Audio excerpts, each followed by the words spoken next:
Now, as far as Dennis Rodman is concerned, he says that we accept Dennis Rodman with no reservations. Dennis Rodman is family. And you know what? Jim Gray's also family, and he's also down there getting ready to tell you about Utah. All right, thank you very much. Rodman on Carr. Anderson, baseline. And it'll go against Utah on the offensive foul. Anderson's first. Well, they run the split again. And Shandon Anderson has the jump shot, but he doesn't trust himself. He comes off wide open right there, and he's going to try to drive it into traffic. You've got to shoot the open jump shot. Chicago does a great job collapsing on the basketball. Scottie Pippen took 4 charges himself in Game 3. Kukoc to Rodman. And Dennis was fouled.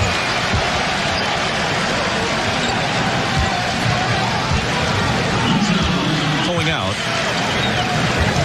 He only sat out 3 minutes, although he got 13 minutes of actual rest.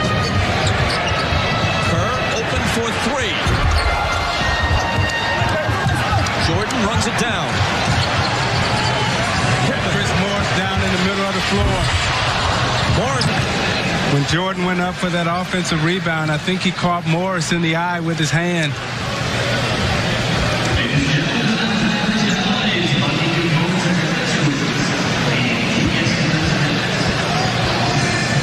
Let's see if we can pick it up here.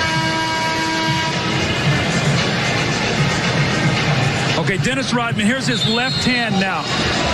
Watch it hit Morris in the face when he comes down with it. Right there, inadvertent. And you know what? With all the flailing arms and elbows in basketball, I'm surprised there's not more eye injuries. Well, I think that's why Kareem started wearing goggles. He was so used to guys double team. Now it's Harper. Rodman saves it. Pippen grabs it.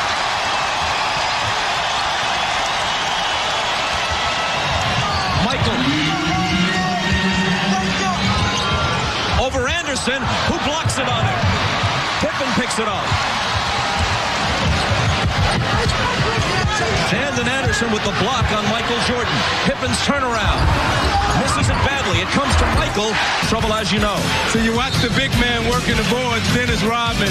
He hustles forward, knocks it out of Adam Keefe's hand, and that allows this to happen. Scottie Pippen to get it on the low post, turn around, shoot the bank, and he misses. But you see on the double team, there's nobody guarding Jordan, and not let him get the shot off. You see Burrell comes off, Morris goes up. If you're going to foul him, foul him. Don't let him get that right arm up to get the shot off. Now he's got the chance for the possible three-point play. Which he doesn't. Days at home instead of on the road, so he should be fresh. Or at least as fresh as a guy can be at age 35, playing his 101st game of the season. Malone fouled by Rodman, it appeared. There you go, big fella. Bob, so Harper will be the open man in a lot of situations here. Scottie for 3. Rodman is there, and Anderson fouled him, which is not what Dennis wanted. You could see by the expression on his face, he would rather have been able to kick it back out. Rebound is critical. Karl Malone has inside position. He allows Rodman to walk him underneath the basket, get the rebound and the foul. You remember it was a critical offensive rebound in Game 2 by Steve Kerr to beat the Jazz. No second shots. Karl Malone has got to throw that bulk around and said, right now it's my time to lead my team. Sure. He makes them both. A 55% free throw shooter who has canned 4 crucial ones in the last couple of minutes. Well, Utah forces Michael into a tough miss. And Isaiah, this is a tough call to have to make. You're going to watch Malone and Rodman. They both got each other wrapped up. Look at this. Who do you call that foul on? And that's a tough call to have to make as they both go for the ball. I guess they ruled that after the play sort of broke loose there, that Malone kept on him and pulled him down. But Rodman steps up and makes 2 crucial free throws. Screens for Stockton. John to the basket off the baseline. Misses the reverse. Loose ball. Knocked around and picked up by Harper. Here comes Kukoc. Knocked away from him by Russell. And even though there's a foul, it's a good thing for Utah because Jordan was the only guy on the other side of half court. And he would have had the slam. See, that was a tough shot for Stockton to make. Driving to his left. It's hard for him going left. You see they forcing him left again. Harper's bearing down on him. Forces him to take a tough reverse layup. And Chicago comes up with the loose ball. Rodman taps it out. Harper comes in and makes up the pass. Nonetheless, 14 rebounds, half of them on the offensive glass. 6 points, all at the line. 5 of 6 free throws in the fourth quarter, including the last 4 in a row.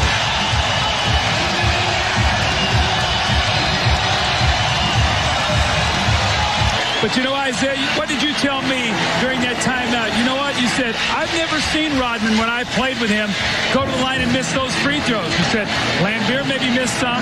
I missed some.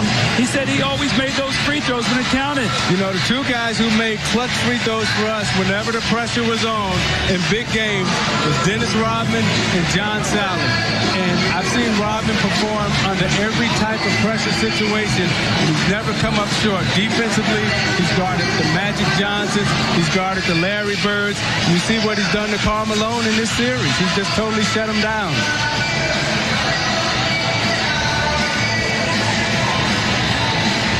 Well, people wondered whether his trip up to Detroit to hang around with Hulk Hogan and company at the wrestling show would prove to be a distraction. It certainly made headlines. Regardless of what you think of Dennis's ongoing antics, it's pretty clear that it doesn't represent much of a distraction to his team at this point. They understand it. All they want is what he can give them between the lines, and they're willing to pretty much indulge almost any behavior otherwise, especially for the next week or so, and maybe it's only a couple of days now as they're about to go up 3-1, and then they'll figure out what to do about him, if anything.